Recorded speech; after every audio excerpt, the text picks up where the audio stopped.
E amanhã é um dia decisivo para o Bitcoin, um dos dias mais aguardados dos mercados. É disso que eu vou falar nesse vídeo. Vou atualizar a análise gráfica do Bitcoin nesse vídeo. Vou comentar sobre os eventos que vão ocorrer amanhã e o que pode estar atormentando o mercado, no que vocês devem ficar de olho. E também vou atualizar a análise de sentimento do Bitcoin. Tem coisa nova na área. Mas antes de continuar, galera, não deixem de se inscrever aqui no canal Criptográfico no YouTube, ativar o sininho para receber as notificações, deixar o like para dar aquela força, seguir o nosso canal no Telegram.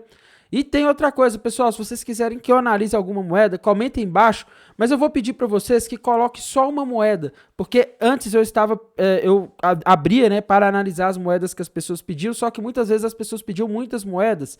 Às vezes uma pessoa pedia 5 moedas e eu acabo gastando muito tempo para analisar tantas moedas, tá? Para vocês terem ideia, eu chego a ficar aí 2, 3 horas para responder os comentários de todo mundo. Então, se puder cada um pedir só uma moeda, eu vou analisar uma moeda e eu acho que todo mundo fica feliz, tá? Eu consigo analisar para todo mundo e também vocês acabam podendo aí me pedir para analisar alguma moeda, tá? Mas vamos lá, vamos aí falar da situação do Bitcoin, o que está acontecendo com o Bitcoin hoje. E aí, galera, será que sobe, será que cai? Bem, graficamente eu tô vendo aqui aquela mesma divergência, tá? Quando a gente vai aqui pro gráfico começando aqui pelo gráfico diário, né? Muita gente estava falando aí ontem que o Bitcoin tinha rompido para cima um triângulo, né, simétrico ou flâmula aqui, que ele ia a 80 mil após isso, tá?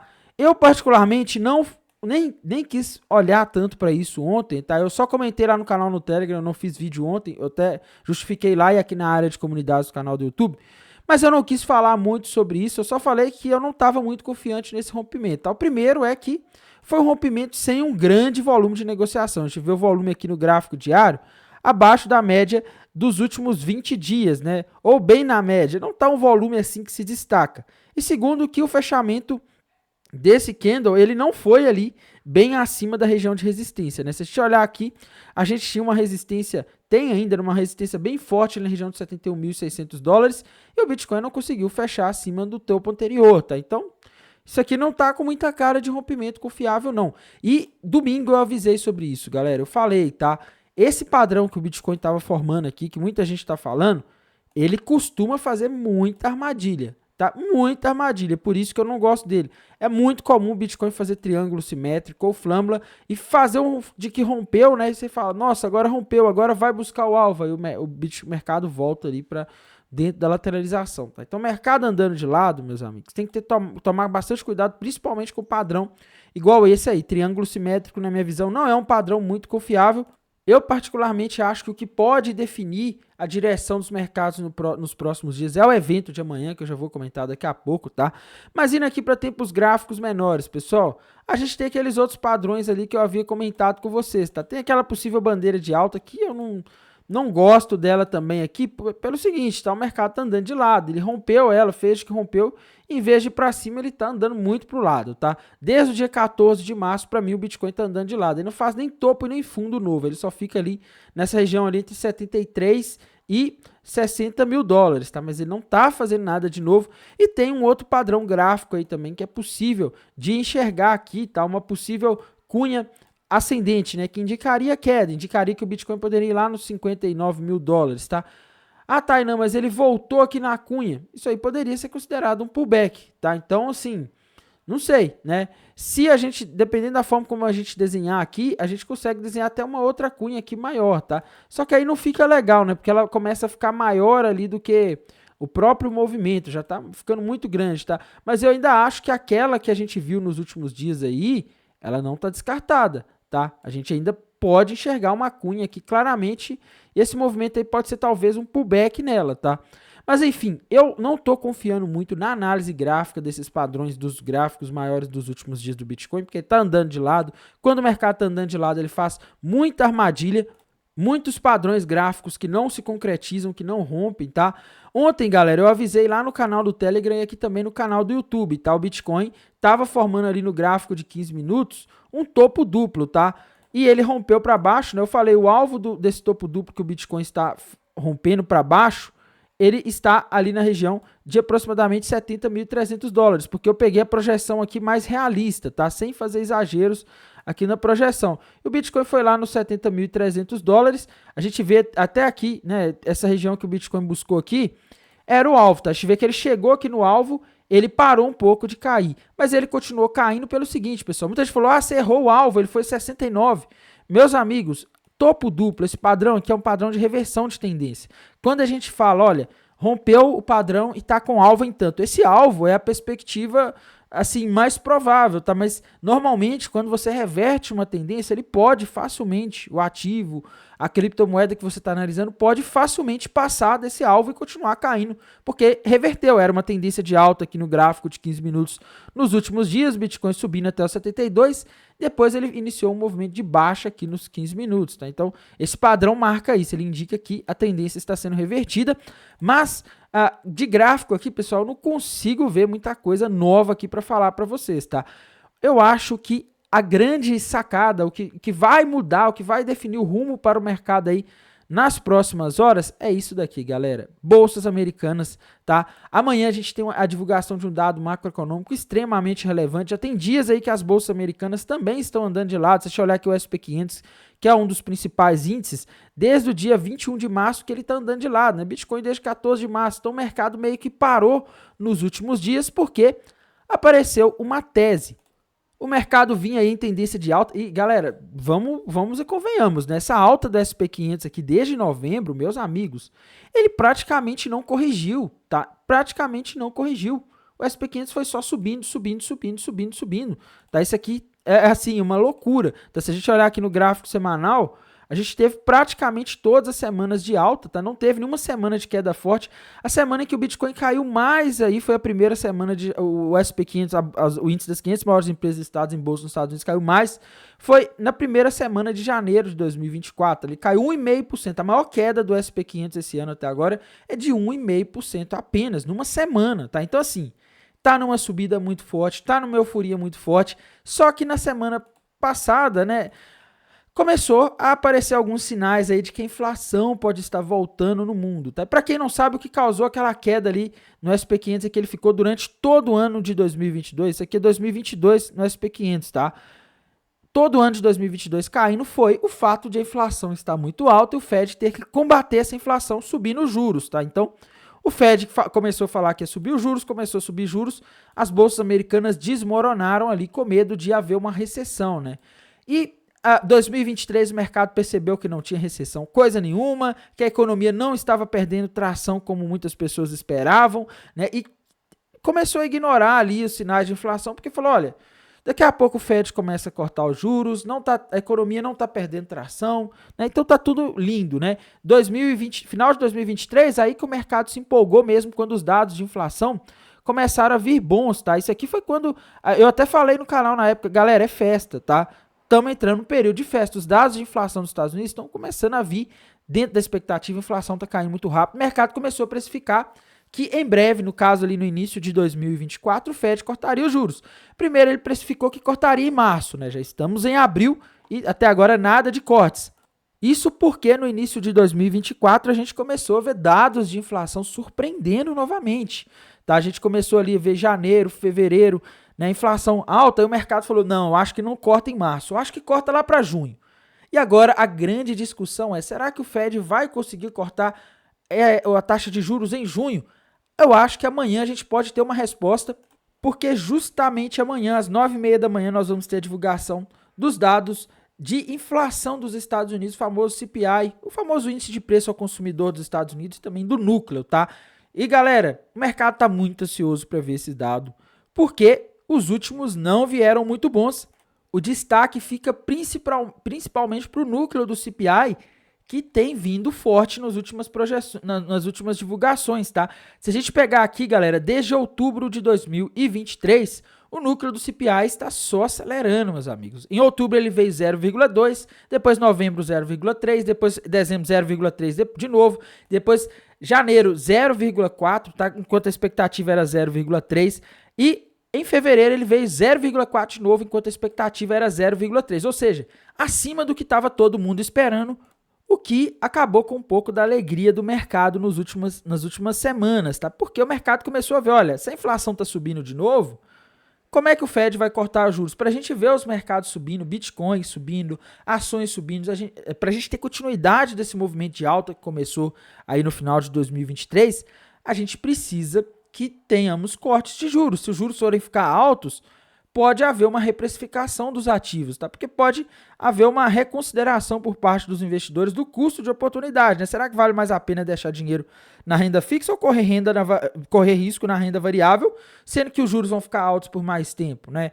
E aí vem toda uma questão de reprecificação dos ativos, de risco de uma recessão, porque se o Fed começa a deixar os juros altos por mais tempo, aí o risco de uma recessão pode começar a se tornar real, tá? A gente já teve desde 2023 problemas aí no setor bancário nos Estados Unidos por conta desses juros altos. Então o mercado começa a ficar com medo do que pode vir se a gente tiver um indicativo.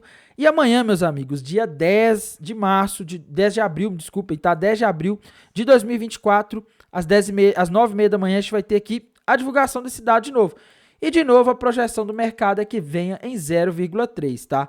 Se o índice, principalmente aqui o núcleo, tá, vier dentro da expectativa que é 0,3 ou abaixo, né, no caso 0,2, 0,1, seria excelente para o Bitcoin, para os ativos de risco, porque na última reunião do Fed, o Jerome Powell disse justamente isso, tá? Ele falou, olha, gente, essa inflação alta talvez seja uma coisa sazonal, tá? Talvez seja uma coisa, vamos dizer assim, temporária, né? No início do ano é normal a inflação subir, tá? Só que amanhã a gente vai saber se é só uma coisa de início de ano ou não. Porque se ela vier acima da expectativa amanhã de novo, o mercado vai se assustar e aí a gente pode mudar toda a reprecificação de juros.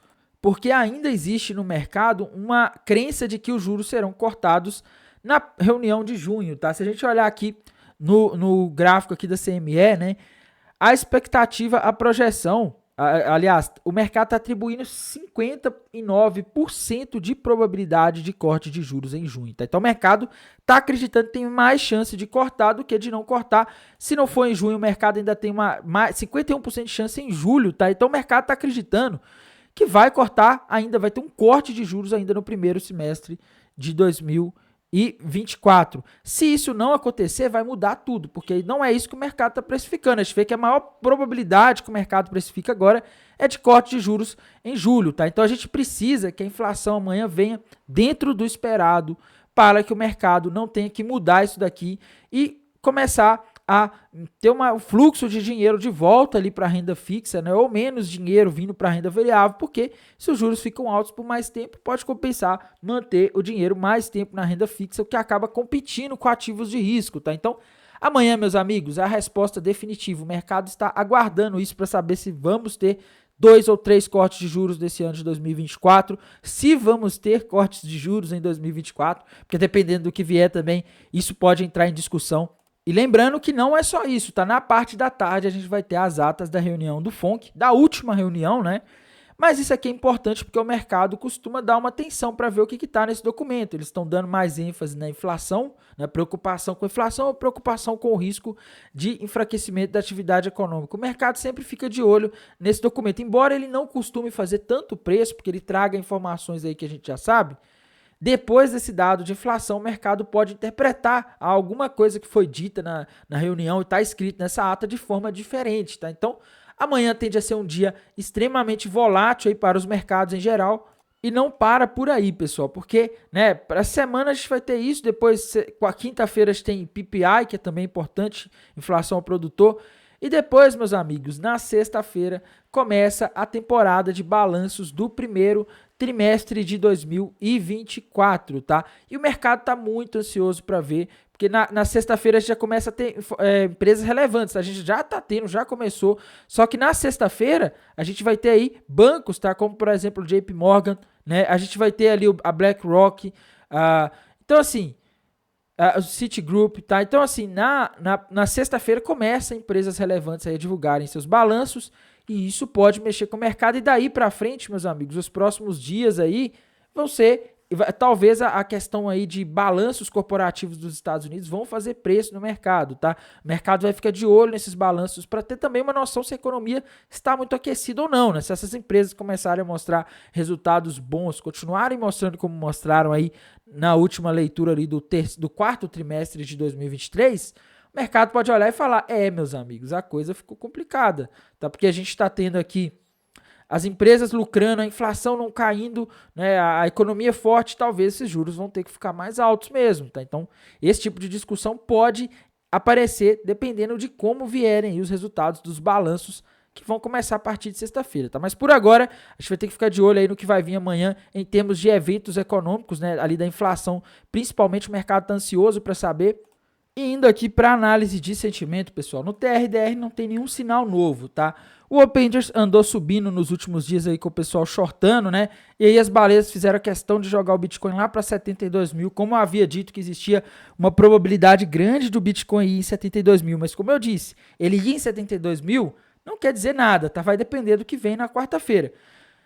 E ali acabou que o mercado mudou de direção, né? Ele liquidou as pessoas. Aqui no TRDR não tem muita informação nova, o Open Interest não está subindo por enquanto, então não dá para chegar a uma conclusão muito facilmente. Mas aqui no mapa de calor da High Block é que a gente consegue chegar em conclusões facilmente, né? Como eu havia dito para vocês nos últimos dias, pessoal, ali na região de 72 mil dólares tinha bastante liquidez, tá? Eu havia mostrado no domingo, eu até falei, gente, tem uma probabilidade muito alta de o Bitcoin ir lá nos 72 mil dólares. Ele foi ali nos 72.900 até, ele chegou, né? 72.800 por aí, mas pegou essa liquidez, ele começou a cair, tá? Por quê? As baleias só moveram o mercado para liquidar. Muita gente ficou, nossa, é por causa do halving que o Bitcoin está subindo para 72 mil.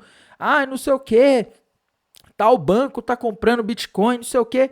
Eu falei, gente, não, tá? O que eu tô vendo aqui é o seguinte, eles estão jogando lá nos 72 mil, porque se eles jogarem, eles vão liquidar muitas pessoas.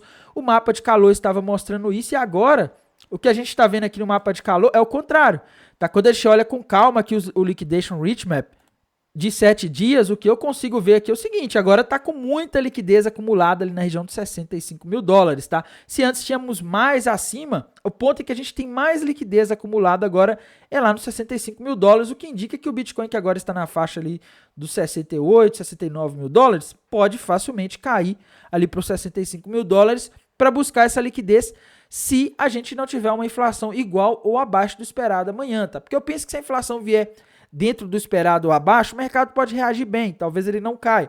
Agora, se ela vier acima, igual aconteceu nos últimos meses, aí, meus amigos, para o Bitcoin lá nos 65 mil dólares, seria uma boa justificativa para as baleias. As baleias iriam ficar muito felizes porque muitas pessoas perderiam dinheiro, seriam liquidadas ali, tá? A gente está tendo a formação de alguma liquidez ali no 74, no 73, mas tem muito mais abaixo. E depois que o Bitcoin subiu, a gente vê que começou a acumular mais e mais liquidez na região de 65 mil dólares. Por quê? Provavelmente o pessoal ficou desesperado, falando, nossa, o Bitcoin rompeu aquele triângulo lá, tá com alvo lá nos 84 mil dólares, né? Não vou esperar dado de inflação, coisa nenhuma, eu vou comprar, vou abrir a posição longa e alavancada aqui que eu não quero perder o halving. Aí as baleias viram isso aqui, tá? Essas pessoas com essa mentalidade de, ai, meu medo de perder, o famoso FOMO, medo de ficar de fora, elas foram abrindo posições compradas e colocaram mais liquidez aqui para as baleias, tá? Então existe o risco de as baleias jogarem o Bitcoin nos 65 mil de novo, tá? A gente está numa lateralização. Quando a gente está numa lateralização, a gente fica nisso, as baleias ficam liquidando, pessoal, joga o mercado onde tem mais liquidez, tá? Quando entrar uma tendência, aí sim a gente pode falar esse tipo de coisa, né? Olha, agora dá para montar uma posição tranquila. Eu odeio operar em lateralização justamente por causa disso. Tá? As baleias ficam tentando tomar o dinheiro da galera. E aqui nas altcoins a situação também é complicada, né? Porque se o Bitcoin sobe, as altcoins sobem. Se o Bitcoin cai, as altcoins caem mais ainda, né? Hoje a gente está vendo a Ethereum aí caindo mais de 5%. A Ethereum, na minha visão, galera, continua com aquele cenário da bandeira de baixa dos últimos dias, tá? Ela tinha formado uma bandeira de baixa ali, o alvo dessa bandeira de baixa para a Ethereum está na região dos 2.747 dólares, então assim, eu vejo um risco aí para a Ethereum cair ali para a região dos 2.750 dólares aproximadamente, tá? Que é o alvo dessa bandeira de baixa. Tá certo que sim, bagunçou bem o padrão gráfico essa subida da Ethereum, mas, assim, é o alvo que a gente tem. Não consigo ver outro padrão gráfico aqui novo para a Ethereum, tá? Se ela conseguir romper para cima, essa região ali dos 3.680 dólares, aí ela forma um fundo duplo. E o alvo desse fundo duplo que a Ethereum poderia formar, que ainda não formou, porque não rompeu, tá? Se não rompeu, não confirmou, não temos como saber. Se romper, aí o alvo para a Ethereum é lá na região dos 4.135 dólares, tá? Mas temos que ficar atento aí. Eu acho que tudo agora depende do que a gente vai ter amanhã, tá? Eu penso que se a inflação vier bem melhor do que o esperado aí abaixo, talvez a Ethereum venha a subir mesmo e rompa para cima esse fundo duplo, tá? Se não, é mais provável que ela venha buscar o alvo da bandeira de baixa que ela formou nos últimos dias. E temos que falar aqui também de outras criptomoedas, né? Temos que falar aqui da ADA, Cardano, tá? Me desculpe, eu tô me embolando um pouco hoje na hora de falar, porque eu tô com a alergia um pouco atacada hoje, então eu acabo me embolando aqui, tá, gente? Mas Cardano, a mesma coisa, pessoal, subiu nos últimos dias, mas ela não chegou nem perto de invalidar a bandeira de baixa, tá? Cardano segue com a bandeira de baixa, com alvo lá nos 46 centavos de dólar, tá? Então Cardano aí segue perspectiva baixista. Solana, galera, Solana, o que tá acontecendo aqui com a Solana? Possível topo duplo, tá? Rompeu para baixo aí. Galera, Solana, a situação tá feia, né? Ela rompeu para baixo ali aquela cunha ascendente que ela vinha formando, e o alvo para ela tá ali na região dos 166 dólares. Ela já chegou em 169, dá para considerar que bateu, tá? Chegou perto. Então não abra uma nova posição short falando, nossa, agora vai em 166. Eu acho que a coisa fica mais complicada para Solana aqui é se ela perder a região ali dos 164 dólares, porque aí ela vai formar um topo duplo gigante, tá? Isso ainda não aconteceu, mas se ela perder ali, se ela continuar caindo aí, se a inflação vier ruim amanhã, a Solana poderia facilmente ir no 126 se ela rompe um fundo desse para baixo, tá? Então, olho aí na Solana. BNB, vamos ver aqui que nos últimos dias estava bem difícil de ver um padrão gráfico muito claro na BNB, né? BNB, galera, sinceramente, tá difícil de analisar. Ela tá muito lateral, tá muito. Ela faz os padrões gráficos e simplesmente não respeita. Então, não tô conseguindo ver um padrão gráfico novo aqui na BNB. Outra criptomoeda aí que a gente tem que comentar é a Matic, né? Que é a queridinha aí do mercado, muita gente ama essa moeda, tá? E a Matic tá naquela, pessoal, tá na mesma dos últimos dias. Tá ali, fez o ombro, cabeça a ombro, várias características ali de que seja mesmo, mas ela não sai do lugar, tá? Ela tá andando de lado aqui nessa região dos 89 centavos. Se ela engatar aqui esse movimento, o alvo dela tá ali na região dos 65 centavos de dólar, tá? XRP, pessoal, outra moeda aí também muita gente gosta e muita gente odeia, né? XRP tá relativamente interessante hoje, tá? A maioria das criptomoedas estão caindo e a XRP rompeu para cima ali um fundo duplo. Tem até um outro ombro, cabeça ombro aqui que ela começou a romper e não foi, né? Mas a XRP rompeu para cima aqui um fundo duplo, tá? Se a gente ver aqui no gráfico, o alvo desse fundo duplo que a XRP rompeu para cima, ele está ali na região de aproximadamente, vamos ver aqui, o alvo está ali na região de aproximadamente 63 centavos de dólar, 64. Então já buscou, tá? XRP já buscou. Então não vai se aventurar na XRP comprando ela agora, porque a gente não sabe como vai vir a inflação amanhã. E segundo que ela já bateu o alvo. Se ela já bateu o alvo, quem queria vender já vendeu, já saiu no lucro. Agora é perigoso, tá? Existe o risco dela não voltar ali rápido, tão cedo, se você entrar agora, tá? Então essa situação NEAR, pessoal. Vamos falar aí da NEAR, que é a moedinha aí que muita gente tá sempre falando dela, né? NEAR sem padrão gráfico novo, tá? Parecia estar fazendo alguma coisa ali, parecia estar fazendo ali um triângulo simétrico ou flâmula, mas agora ela, não sei, tá? Deu uma bugada bonita aí e não tem um padrão gráfico muito claro aqui na NEAR por enquanto não, tá? Tem que comentar também sobre aquelas outras criptomoedas que eu vinha falando aí nas últimas semanas, pessoal. GRT, tá? GRT, galera, é aquela história, tá? A moeda que tá com o gráfico ali bonito, né? Rompeu para cima um fundo duplo, só que como eu comentei nos últimos dias, tá? A última vez que eu falei dela, eu falei, galera, a GRT tá formando um topo duplo ali. Cuidado que se romper, a coisa complica, tá? E ela rompeu para baixo o topo duplo que ela tinha formado, né? Se a gente fizer uma projeção conservadora, tá? Não tô nem pegando esse topo maior, não. Vou pegar o topo menor aqui, fazer uma projeção realista. O alvo para GRT tá lá na região dos 28 centavos de dólar, tá? Então, ela pode facilmente voltar ali nos 28 centavos de dólar. FTM, pessoal, FTM tá subindo hoje, incrível, né? Ela já bateu o alvo daquele fundo duplo que eu comentei com vocês no gráfico de 4 horas. A gente vê melhor aqui, tá? Ela tinha um fundo duplo, formou um ombro, cabeça, ombro invertido aqui, né? Vocês conseguem ver bem o ombro, cabeça, ombro invertido aqui. Até o volume confirmou o padrão, tá? O volume bem característico de ombro, cabeça, ombro invertido. E se a gente fizer a projeção aqui de alvo, né, para saber até onde ela poderia subir, a gente vê que ela já bateu o alvo, tá? Então, não tem nenhum padrão gráfico novo por agora aqui na FTM. Então eu fico de fora, eu não vou abrir posições novas aí nas altcoins enquanto eu não ver esse dado de inflação de amanhã, tá? Eu tô bem preocupado. A Jasmine, que é outra criptomoeda aí que também eu comentei nos últimos dias, estava interessante, estava fazendo ali um triângulo ascendente. Ela tá até conseguindo se manter dentro do triângulo ascendente, tá? Mas eu acho que tudo vai depender do que vai acontecer amanhã. Tá? Se a gente tiver um dado de inflação ruim, ela pode acabar descaracterizando esse triângulo ascendente aí, tá? Ela ainda tá bonita, tá legalzíssima, mas vai depender do que a gente vai ter amanhã, tá? Outra criptomoeda, pessoal, XRD. XRD é uma moeda que eu tô sempre olhando ela porque é uma moeda que me interessa, tá? Padrões gráficos novos na XRD no momento? Não temos, tá? Não temos, mas eu só dou um alerta seguinte, se a XRD, a Radix, romper para baixo a região ali dos 6,5 centavos de dólar, tá? Vou colocar 6,5 porque é 6,5 mesmo, tá, gente? Se ela rompe isso aqui para baixo, aí ela vai formar um ombro, cabeça a ombro, que é um padrão que não é um sinal bom, tá? Se ela formar aqui, aí, meus amigos, a coisa pode complicar, tá? Não tem nenhum padrão novo, tá? Mas se ela rompe isso daqui, o alvo dela tá lá nos 4 centavos de dólar, tá? Então, fiquem de olho aqui na Radix, porque dependendo do que acontecer aí amanhã, a gente pode ver a Radix voltando para os 4 centavos de dólar, o que vai ser ruim para quem quer ver ela subir, né? Eu quero ver essa moeda subir, mas é uma oportunidade para acumular mais, né? Não um preço mais barato, caso ela volte para 4 centavos de dólar, tá? Lembrando, ela ainda não rompeu, ela precisa romper a região ali dos 6,5 centavos de dólar. Vou colocar esse preço porque é isso mesmo, tá? Agora ela está em 7 centavos de dólar. Se ela cair mais, a coisa complica, beleza? Bem, pessoal, por esse vídeo de hoje é isso. Vou mantendo vocês atualizados aqui pelo canal no YouTube, pelo canal no Telegram, no mais. Desejo a todos aí uma ótima terça-feira, né? E uma ótima semana também para todos e bons negócios. Até mais, tchau!